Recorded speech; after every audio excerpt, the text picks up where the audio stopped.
Здравствуйте, друзья! В этом видео на канале «Давай запишем» у нас настоящий двойной обзор. Сразу на два аудиоинтерфейса фирмы M-Audio серии Air 192. Младшая модель 4 и шестерочка чуть-чуть постарше. Поехали!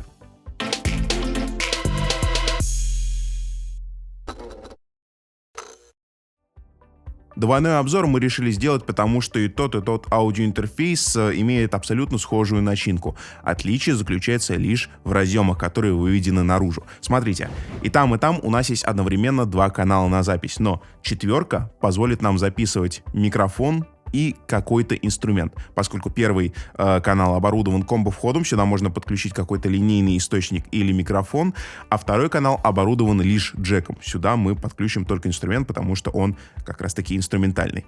Вторая карта в этом плане развязывает нам руки. Здесь и на первом, и на втором канале у нас есть по комбо-входу. Сюда мы можем подключать и микрофоны, сюда мы можем подключать какие-то линейные источники. И все эти комбо-входы дублируются инструментальным первым и вторым входом, которые выведены на переднюю часть карты. Вторым отличием будет MIDI-интерфейс на шестерке, тогда как на четверке MIDI входа и выхода нету. Так что если вы планируете или уже пользуетесь какой-то внешней MIDI-периферией, то все-таки присмотритесь больше в сторону шестерки. Дальше давайте посмотрим, что вообще есть на корпусе и там, и там. Это, конечно же, управление, мастер громкость. Это отдельный регулятор громкости для наушников. К слову, и там усилители для наушников без проблем раскачивают 280-е синхайзеры. Соотношение сигнала приходящего к уходящему, то есть вы сможете отстроить ручкой уровень, например, громкости минуса, который играет у вас на компьютере, громкости микрофона, который вы говорите или поете, чтобы вам было комфортно все это дело слышать. Естественно, раздельное усиление для первого и для второго канала, четырехсекционная индикация для первого и для второго канала. Спереди корпуса у нас есть подача фантомки. На старшей версии фантом подается и туда, и туда. На первой версии, естественно, фантом подается только на первый канал. И сзади у нас есть пара разъемов. Выход — это балансные ТРС-разъемы. К преобразователям нет никаких претензий. Производитель заявляет 24 бита на 192 кГц. В принципе, эти малышки отвечают заданным требованиям.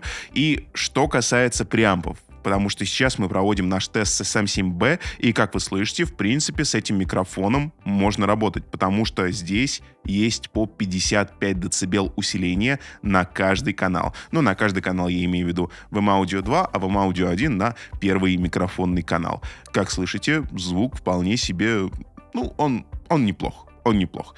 Напомню, что до этого и сразу же после вот этого блока мы с вами будем говорить в T2 от AC. Это конденсаторный микрофон. Его звук вы также слышите в связке вот с этими картами. Усиление мы подаем, но если сейчас почти что полностью, то там, конечно же, меньше. И еще мы используем фантомное питание, потому что AC T2 — это конденсаторный микрофон. Производитель заявляет нам, что Air-карты имеют минимальную задержку в своем сегменте. Давайте это проверим, подключим все это дело к компьютеру, они уже подключены к компьютеру, и посмотрим задержку через рабочую станцию. Для начала работы нам требуется скачать необходимый драйвер. Это все делается на официальном сайте M-Audio. В принципе, все ищется довольно легко. Находим свою версию 6, либо 4 версию карты. Windows 10, если у вас. Так же, как у меня Windows 10. Выбираете, и вот у нас выводится один драйвер, который нам необходимо скачать. Устанавливаем, перезагружаем и видим, что запись у нас уже идет. Давайте посмотрим на роутинг. 2 канала на вход, 2 канала на выход. Все совершенно верно. И большая задержка, потому что для записи я выставил большой буфер. Давайте пощелкаем размер буфера и посмотрим, как при этом будет меняться задержка.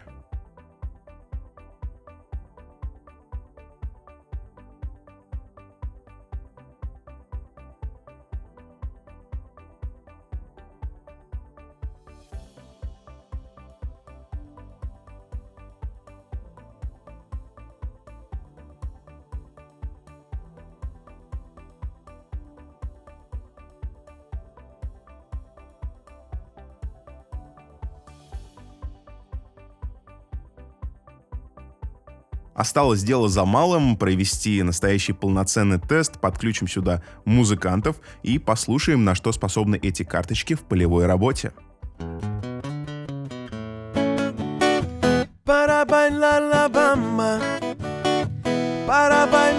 bamba, se necesita poca de gracia, una poca de gracia per mi papi. Ay, arriba y arriba, ay, arriba y arriba, por ti seré, por ti seré, por ti seré. Ya no soy marinero, ya no soy marinero, soy capitán, soy capitán, soy capitán. Bamba, bamba, bamba, bamba, bamba, bamba, bamba, bamba.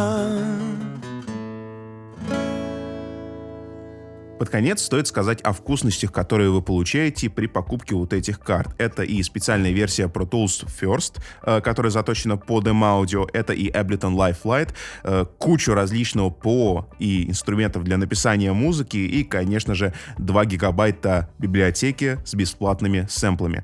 Вообще, на мой взгляд, главная фишка вот этих интерфейсов то, что они дают 55 дБ усиления микрофонного без какого-либо подключения. Это делает их неплохим решением, если вы очень часто в разъездах или если вы занимаетесь какой-то сценической деятельностью и хотите под рукой иметь предусилитель вот в таком небольшом и достаточно компактном корпусе. А на сегодня все. Напишите в комментариях, что вы думаете по поводу этих карт. Поставьте лайк, если ролик пришелся по душе, и следите за обновлениями. Впереди много нового, интересного и, конечно же, про аудио на канале «Давай запишем». Пока. Вот эти карты, они в них есть вот... нет слов. No snow. Да, еще раз. No snow. Осталось дело за ломалом. Я не слышу! Так точно, капитан. Я запустил. Запись идет.